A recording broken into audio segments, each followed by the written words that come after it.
अब वो दूध दही बेचने के लिए जाती थी तो उसको यमुना जी पार करना पड़ता था। अब जब यमुना जी वो पार करके जाती तो उसका किराया लगता था, उस समय पैसे लगते थे। नाव में बैठ के जाती थी, अब दूध दही निकालती और नाव में बैठती और फिर उसको बेचकर अपनी जीवन यापिका करती वो गोपी। आज क्या हुआ, एक जगह कथा चल रही थी और उस गोपी ने देखा कि उसका पूरा माखन बिक चुका है, पूरा माखन उसका बिक गया। तो वो एक जगह कथा चल रही थी, भागवत कथा, और हमारे जैसे पंडित जी मान लो कथा श्रवण करा रहे थे। अब वो कथा श्रवण करने के लिए कथा पांडाल में बैठ गई और जैसे ही कथा श्रवण करने के लिए बैठी तो वो पंडित जी कथा सुना रहे थे भाव के ऊपर से। तो आज पंडित जी ने कहा कि अगर आपको भगवान की कृपा चाहिए तो कुछ मत करो, बस केवल और केवल भगवान के नाम का सहारा लो। और भगवान के नाम में इतनी ताकत है बंधुओं कि वो भगवान का नाम आपको भव सागर से पार कर देगा। अब 3 घंटे की कथा में देखो, हम भी आपसे ये कहना चाहेंगे 3 घंटे की कथा में जो चीज आपको अच्छी लगे वो लेकर जाया करो, जो आपके मतलब की चीज है ना वो चीज स्वीकार किया करो।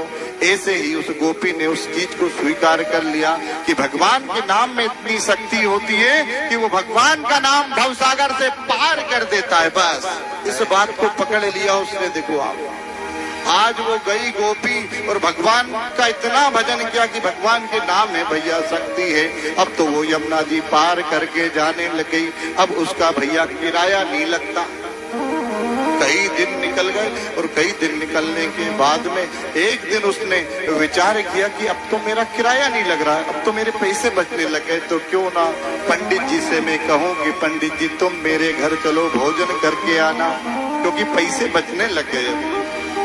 कथा में ध्यान मेरी तरफ रखना, बहुत प्यारी कथा है। अब उसके पैसे बचने लग गए तो वो पंडित जी के पास में गई कि पंडित जी आप मेरे घर भोजन करने के लिए चलो। तो पंडित जी ने कहा कि ठीक है बेटा चलेंगे। कि गुरुजी क्या क्या भोजन बनाएंगे? बेटी तू जानती है ब्राह्मण मधुर प्रियम, ब्राह्मण को तो मीठा पसंद होता तो खीर बना लेना। कि ठीक है गुरुजी। और खीर के साथ तो सुंदर सुंदर, देखो आज उसने उस गोपी ने बढ़िया 56 भोग बनाए पंडित जी के लिए। और भोग बनाने के बाद में आज इंतजार कर रही कि गुरुजी को लेकर आऊंगी और गुरुजी भोग लगाएंगे। आज गुरुजी को लेने के लिए गई और यमुना पार करी इसने और गुरुजी से कहा कि गुरुजी चलो भोजन करने के लिए। तो गुरुजी तो इंतजार कर रहे थे भैया भोजन। आज पहुंचे हैं गुरुजी तो आगे आगे गोपी चल रही है, पीछे पंडित जी देवता। अब चलते चलते भैया देर हो गई तो पंडित जी ने पूछा कि गोपी तेरा घर कितनी दूर है? कि गुरुजी आप तो बिल्कुल मेरे पीछे पीछे चले आओ। तो पंडित जी ने बोला कि पीछे चल रहा हूँ पर आधे घंटे हो गए उसका घर नहीं आया। अब दुनिया तो जाती है भैया यमुना जी में बैठने के लिए, उस नाव में बैठने के लिए इस तरफ, और वो जा रही भैया उस तरफ जहाँ पर यमुना जी गहरी है। पंडित जी समझ गए कि भोजन के चक्कर में नहीं किसी पागल के चक्कर में फंस गए।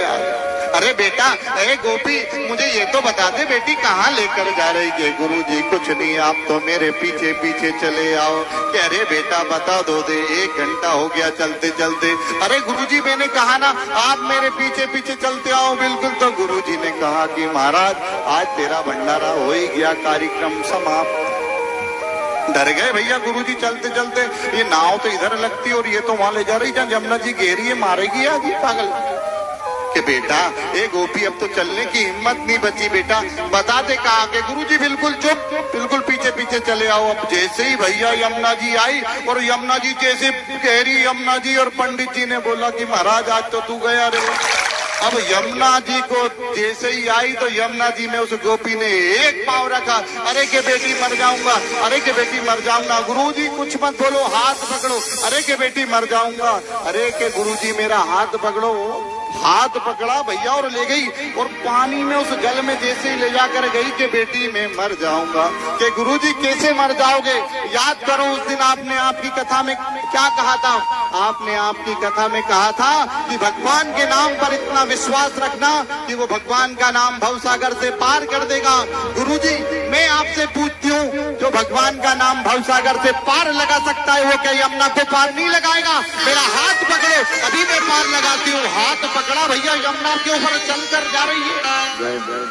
गुरु जी ने दिमाग पे हाथ रख लिया, भैया ये क्या चमत्कार हो रहा है, ये गोपी तो यमुना में चलकर जा रही है। देखो खुद भी पार करी उसने यमुना, और गुरु जी को भी यमुना पार करा दी, चलकर लेकर जा रही है जल के ऊपर।